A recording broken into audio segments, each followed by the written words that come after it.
ঈদের আগে পরে নতুন নোট আসতেছে। 20 টাকার নোটে আগে ছিল 60 গম্বুজ মসজিদের ছবি, এখন নতুন 20 টাকার নোটে থাকবে কান্তজিউ হিন্দুদের মন্দিরের ছবি আর বৌদ্ধ মন্দিরের ছবি। 200 টাকার নোটে দেওয়া হচ্ছে মসজিদের ছবি, সাথে মন্দিরের ছবি, তারপর প্যাগোডার ছবি, তারপর গির্জার ছবি। এটা মেনে নিবেন? এ মন্দির আর গির্জার ছবি পকেটে নিয়ে নামাজ পড়বেন। আপনাদেরকে কোথায় পৌঁছাইতেছে?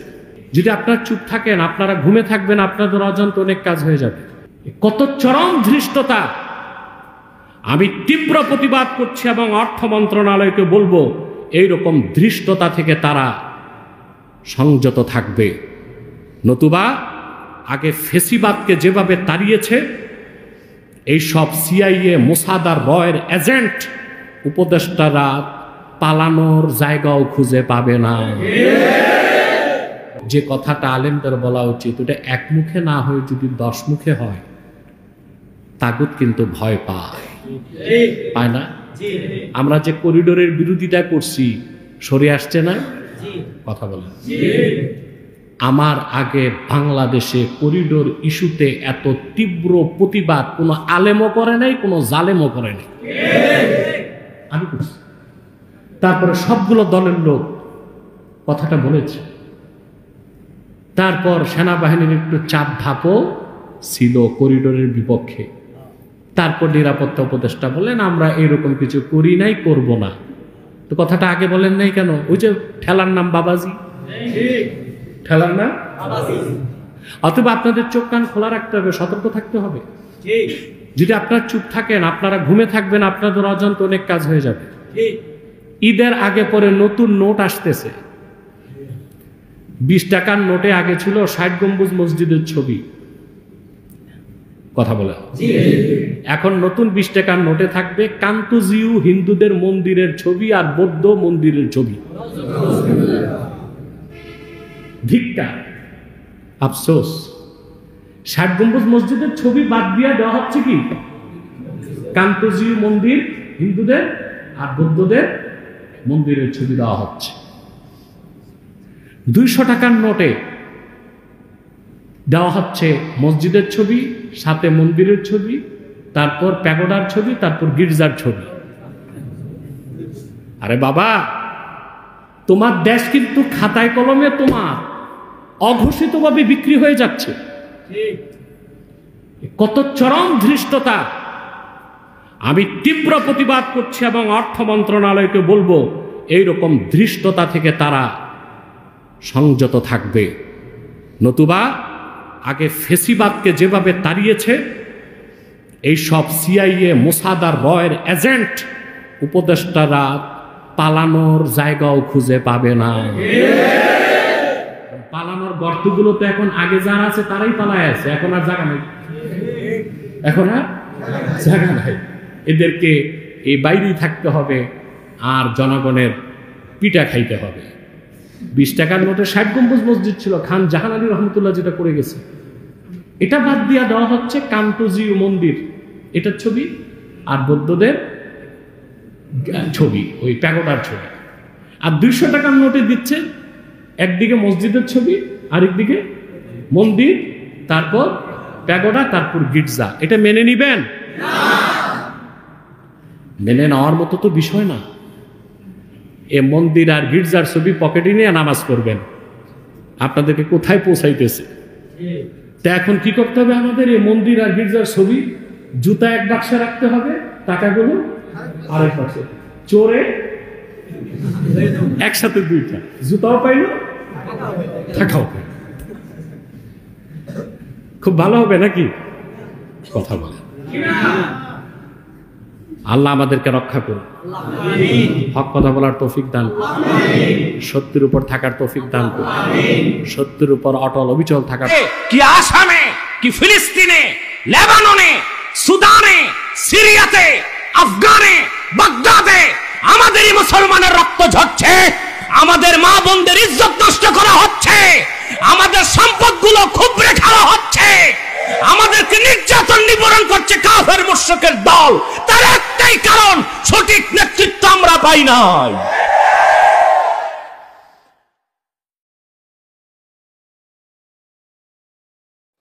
ইমান সবার সমান। সাহাবা একরামের যেই ইমান ছিল মূল, আমাদেরও মূল ইমান তাই। পার্থক্য কিসে? ইয়াকিন। ইয়াকিন ইয়াকিন হলো হৃদয়ের বিশ্বাস। সেটা তার যার যত মজবুত হবে তার ইমানের নূর তত বাড়বে। একটু ব্যাখ্যা করে দিব। একজন মানুষ যখন মুখে কালেমা পড়ে তখন তার ইয়াকিনের নাম হয় ইলমুল ইয়াকিন। যখন সে নেক আমলে ঢুকে যায় তার ইয়াকিনটা বেড়ে হয়ে যায় আইনুল ইয়াকিন। যখন সে পুরাপুরি নেক আমলে তার জীবনটাকে বিলীন করে দেয়, নেক আমল ছাড়া কিছুই বুঝে না, তার ইয়াকিন হয়ে যায় হাক্কুল ইয়াকিন। তখন তার ইমানটা হয়ে যায় চূড়ান্ত। এত মজবুত ইমান হয়, সেই ইমানদারের কাছে দুনিয়ার থেকে আখেরাত প্রিয় হয়, জান থেকে তার ইমান প্রিয় হয়। সুবহানাল্লাহ বলবেন না? কারণ ওই সময় বান্দা ইমানের মধুর স্বাদ পেয়ে যায়। সেজন্য আল্লাহর হাবিব সাল্লাল্লাহু আলাইহি ওয়াসাল্লাম ইরশাদ করেছেন, সালাসুন মান কুন্না ফীহি ওয়াজাদা হালাওয়াতাল ঈমান। তিনটি বৈশিষ্ট্য যার মধ্যে একত্রিত হয়ে যায় সে ঈমানের স্বাদ পেয়ে যায়। তার প্রথমটি হলো মান কানাল্লাহু ওয়া রাসূলুহু আহাব্বা ইলাইহি মিম্মা সাওয়াহুমা। সেই ব্যক্তি যার কাছে আল্লাহ ও তার রাসূল তার জীবনের চেয়ে প্রিয় হয়ে যায়। সুবহানাল্লাহ। এটা কখন হবে? আমাদের মুখে স্লোগান ঠিকই আছে, আসলে আল্লাহ তার রাসূলকে আমরা জীবন থেকে প্রিয় বানাতে পারি না, সেই জন্য আমাদের বিজয় আসে না, বিপর্যয় আসে। ঠিক কিনা বলে? আমরা শুধু মার খাই। আমাদের সৃষ্টিটাই যেন শুধু বাতিলের হাতে মার খাওয়ার জন্য। ভুলটা আমাদের। আল্লাহ যে ধরনের ঈমান চান ওই ঈমানটা আমরা করতে পারি না। আল্লাহ পাক কোরআন কারীমে ওয়াদা করেছেন, ইন তানসুরুল্লাহ ইয়ানসুরকুম ওয়া ইউসাব্বিত আকদামাকুম। যদি তোমরা ঈমান আর নেক আমলের মাধ্যমে আল্লাহকে সাহায্য করো, আল্লাহ তোমাদের সাহায্য করবেন। আর আল্লাহ যখন সাহায্য করবেন তোমাদের কদমকে আল্লাহ দ্বীনের উপর মজবুত করে দিবেন। আমরা তা পারি না। আমাদের বিপর্যয়, আমাদের ধ্বংস, আমাদের পরিতাপের একমাত্র কারণ হচ্ছে আল্লাহ যেই রকম ঈমানের কথা বলেছেন সেই পর্যায়ে ঈমানটাকে নিতে পারি নাই। আর দ্বিতীয় বড় সমস্যা, আল্লাহ যাদের অনুসরণ করতে বলেছেন তাদের অনুসরণ করতে পারি না। নেতা আমাদের ভালো না। নেতারা শুধু বাংলাদেশ না, 57টি মুসলিম রাষ্ট্রের অধিকাংশ মুসলিম নেতারাই মুনাফেক। সেজন্য আমরা কাঙ্ক্ষিত লক্ষ্যে পৌঁছতে পারি না। আল্লাহ পাক কেমন নেতা বানাতে বলেছেন? আল্লাহ পাক বলেন, ওয়ামাইয়াতাওয়াল্লাল্লাহা ওয়া রাসূলাহু ওয়াল্লাযীনা আমানু ফাইন্না হিজবাল্লাহি হুমুল গালিবুন। যারা অভিভাবক বানায় আল্লাহকে, অভিভাবক বানায় মুহাম্মদ সাল্লাল্লাহু আলাইহি সাল্লামকে এবং মুহাম্মদ সাল্লাল্লাহু আলাইহি সাল্লামের উম্মতের ঈমানদারদেরকে নেতা বানায়, তারাই হিজবুল্লাহ। আর যারা হিজবুল্লাহ আল্লাহর দল ভুক্ত হবে, তাদের বিজয় আসবে আল্লাহর পক্ষ থেকে। দুনিয়ার কোন জালেম, কোন অপশক্তি তাদের বিজয়কে ঠেকাতে পারে নাই, পারে না, পারবে না, পারবে না। নেতা বানাতে পারি নাই। সব আছে আমাদের বিশ্ব মানচিত্রে, আমাদের 57টা রাষ্ট্র আছে। একটা দুইটা, কয়টা? জোরে বলতে হবে। সংখ্যায় আমরা 200 কোটি মুসলমান। একজন দুইজন না, 200 কোটি। তারপরে সারা পৃথিবীতে ইহুদি আছে 57 লাখ। 200 কোটি একসাথে পেশাব করলে এই 57 লাখ লোহিত সাগরে ভেসে যায়। ঠিক কিনা?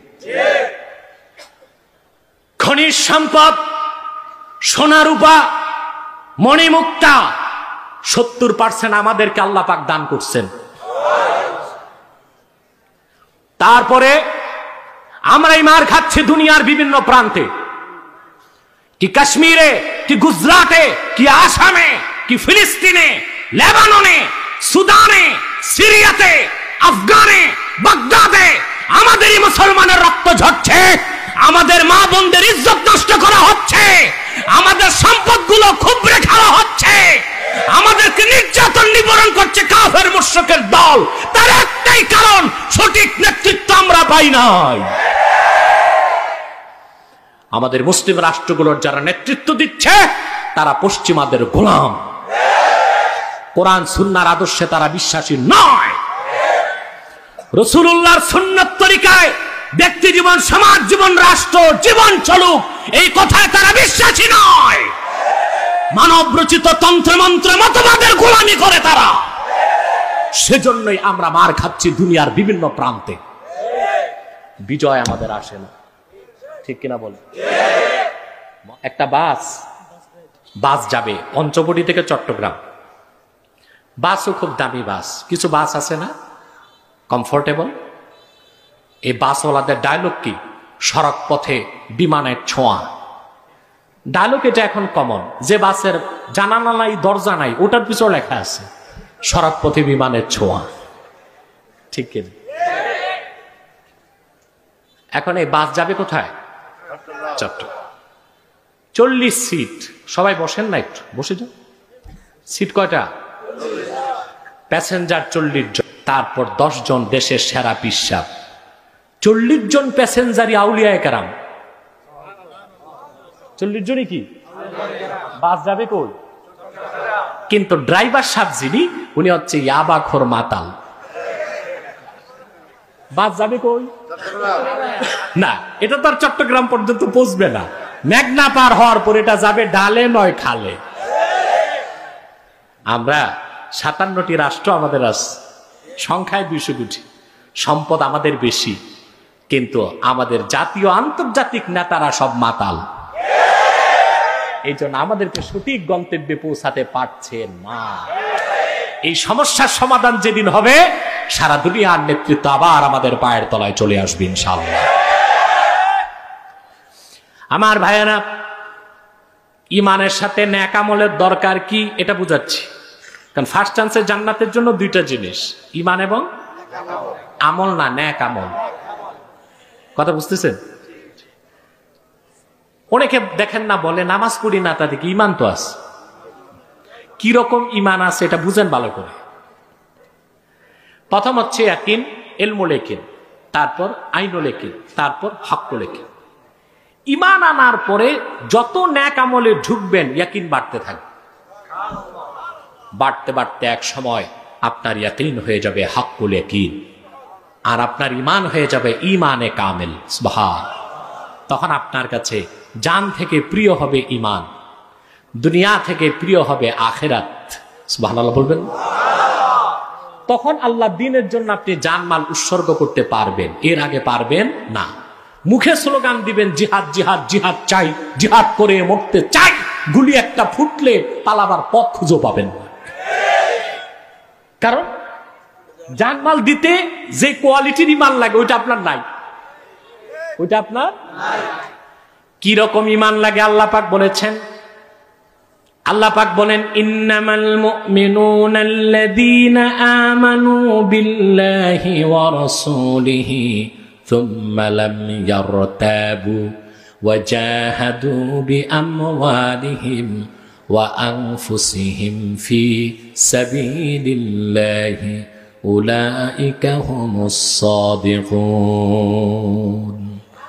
আল্লাহ পাক বলেন, পরিপূর্ণ মুমিন তো তারাই যারা ঈমান এনেছে আল্লাহ তাআলার উপর, আল্লাহ তাআলার রাসূল মুহাম্মদ সাল্লাল্লাহু আলাইহি সাল্লামের উপর। সুম্মা লাম ইয়ারতাবু, আল্লাহু আকবার, এটাই ইয়াকিন। এটা কি? সুম্মা লাম ইয়ারতাবু, অতঃপর কোরআন হাদিসের কোন একটা বিষয়ে সন্দেহ রাখলো না। ঈমানটা হবে সন্দেহ মুক্ত।